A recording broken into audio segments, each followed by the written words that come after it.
Hi guys, Mrs. Ziegler here. Just wanted to welcome you to my Google Classroom and just go over a few things. So you're going to notice in Google Classroom that whenever you take a look at all of your classes, that if your teachers have decided to use the calendar, that it's going to show you when activities are typically due. So here's an example. Let's say you're in my period 2 class. You can see that there are 1, 2, 3 activities that are due on Friday. All right, now this does get just a tad bit confusing to start the school year off.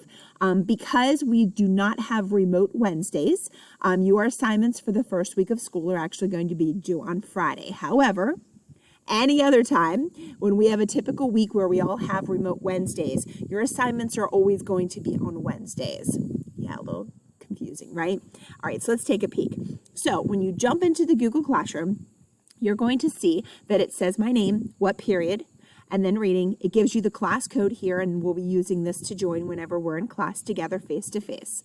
I am not going to be using the Google Meets. You should not be seeing this.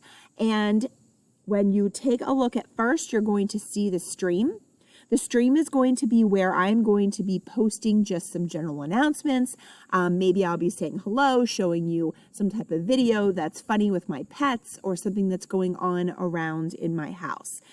Down here you can see that the first video is going to be all about me.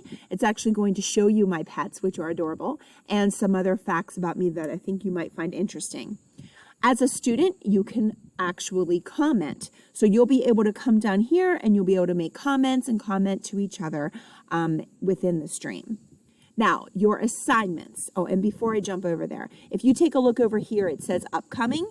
And again, it's because I'm using the calendar and it's showing you what's going to be due on Friday, just like you saw when you were looking at all of your classes. When you jump into Classwork, you're going to see that I have this set up. Remote Wednesday assignments. So those are going to be your remote assignments that are going to be due on Wednesday evenings. Remember, they're going to be assigned on Tuesday evening, somewhere around that time. Then you have your face-to-face in-class assignments. Those are going to be assignments that we're going to be working on in class. And then if you take a look at your resources, right now there's nothing there, but if I actually have something that might help you out, like maybe a list of reading strategies or codes or logins for some digital tools, you'll see that I'll put them there. Typically, if there's something in resources, you're not going to have to do anything with that as far as turning it in. It'll just be something for you to use, okay? All right, so I'm gonna go head on back to the stream. Okay, just wanted to give you that little quick peek into my Google Classroom.